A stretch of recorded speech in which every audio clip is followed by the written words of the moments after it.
students, welcome back to LearnIC. Now we have last ratio in the activity ratios, that is working capital turnover ratio. Already we have completed 3 ratios. Now what is working capital turnover ratio beta? We know what is working capital. It is current assets minus current liability.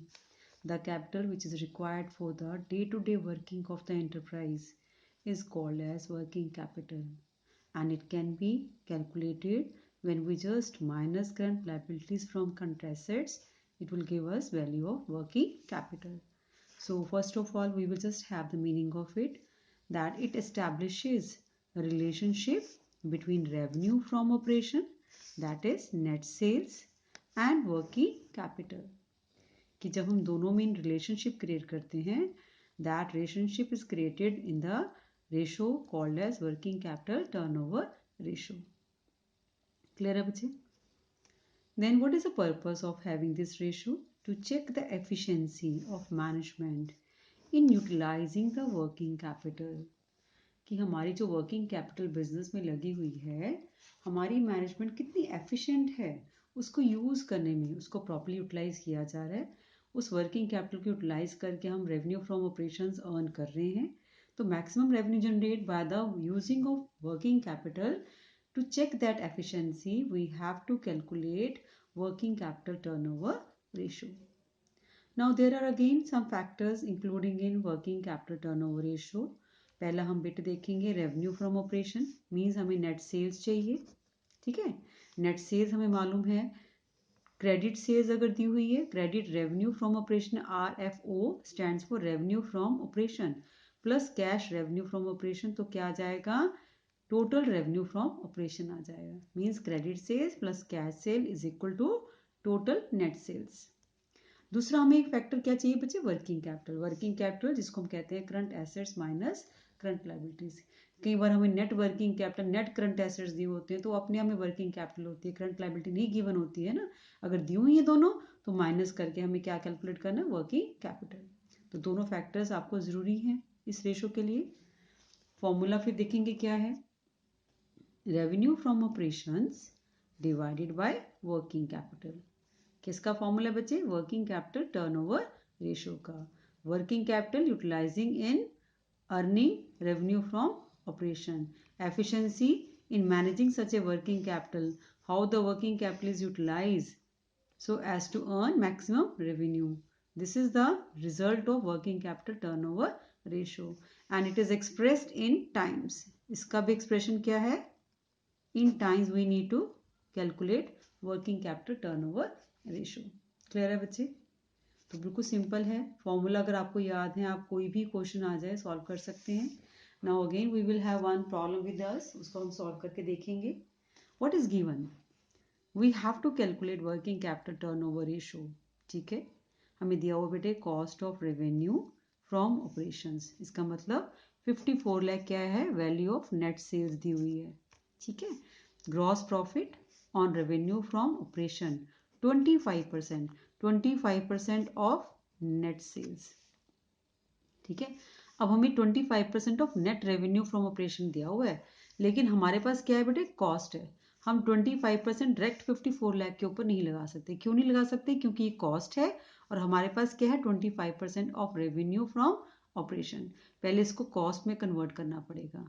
ठीक, current ratio दी हुई है 3 times, 3:1 भी कर सकते हैं आप, इसको लिख सकते हैं ना. अकेला 3 हो तो 3:1. करंट लायबिलिटी क्या है? 12 लाख. क्लियर बच्चे? तो करंट लायबिलिटी 12 लाख है. करंट एसेट्स निकल आएंगे इससे हमारे. तो हमारे पास पहले स्टेप में बेटे क्या करना है? स्टेप 1 हम सॉल्व करेंगे. We need to put the formula of working capital turnover ratio. हमने ऊपर लिखा हुआ है revenue from operation divided by working capital. तो पहला स्टेप ये हो गया. अब इस स्टेप में हमें क्या करना है? देखिए आप, रेवेन्यू फ्रॉम ऑपरेशन निकालना पड़ेगा. तो हम स्टेप 2 लिख लेते हैं. रेवेन्यू फ्रॉम ऑपरेशन कैलकुलेट करना है आपको. इसके लिए आप देखिए, जीपी ऑन सेल्स है 25%, हम क्या करेंगे, let value of revenue from operation is equal to 100, ठीक है, ग्रॉस प्रॉफिट ऑन इट 25, तो क्या आ जाएगा बच्चे, cost of revenue from operation आ जाएगा, कितना आ गया 75। ये पॉइंट क्लियर हो गया बच्चे। Value of revenue from operation मान लो 100 है, लेट कर लेते हैं हम टोटल रेवेन्यू, जीपीयू में से 25 रुपये निकल जाएगा, तो कॉस्ट कितनी रह जाएगी 75। क्लियर है बच्चे। अब हम देखेंगे कि if cost of revenue from operation is 75, then net revenue is equal to 100, है ना, 75 कॉस्ट है तो टोटल नेट सेल्स क्या है 100। If cost of revenue from operation हमें कितना दिया हुआ है 54 lakh, if cost of revenue from operation is 54 lakh, तो हम टोटल नेट सेल्स निकाल सकते हैं बच्चे, निकल आएगी। आप इसको डिवाइड करके देखो, ठीक है, 25 4 जा 100, 25 3 जा 75,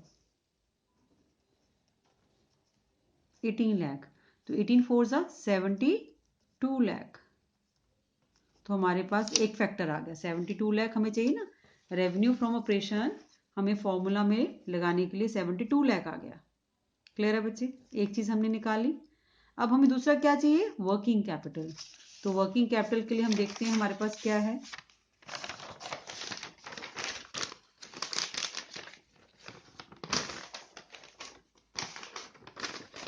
वर्किंग कैपिटल के लिए आप देखिए आपको क्या दिया हुआ बच्चे, करंट रेशो 3 टाइम्स है, करंट लायबिलिटीज 12 लाख है, इससे हम निकालेंगे वर्किंग कैपिटल।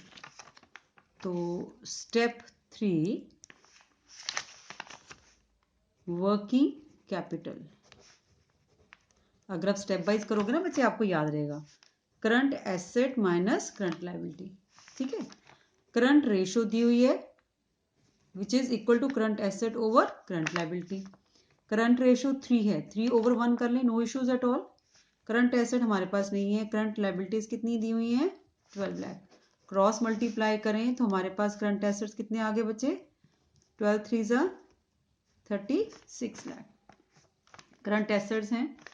अब हम वर्किंग कैपिटल निकाल सकते हैं, current assets 36 lakh, current liabilities 12 lakh, तो कितनी आई अमाउंट बच्चे 24 लाख, ठीक है, ये हमने निकाला है वर्किंग कैपिटल। अब हमारे पास दोनों फैक्टर्स आ गए हैं, अब हमने क्या करना है, वर्किंग कैपिटल टर्नओवर रेशो में स्टेप 4 वैल्यूज पुट कर देनी है।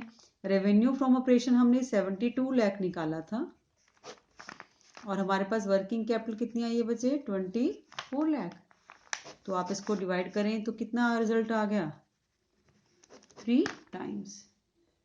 So this is all about the working capital turnover ratio. कोई भी क्वेश्चन आ जाए आप आराम से सॉल्व कर सकते हैं, है ना, स्टेप बाय स्टेप फॉलो करते जाइए। जो गिवन इन्फॉर्मेशन है उसमें सबसे पहले देखा करो कि हम क्या निकालें, किससे स्टार्ट करें, ताकि हमारे पास 1 बाय 1 सारी इन्फॉर्मेशन कलेक्ट हो जाए।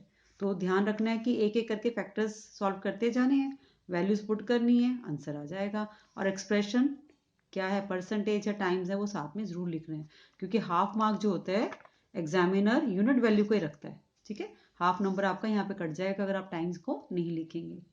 So thank you very much, have a nice day students.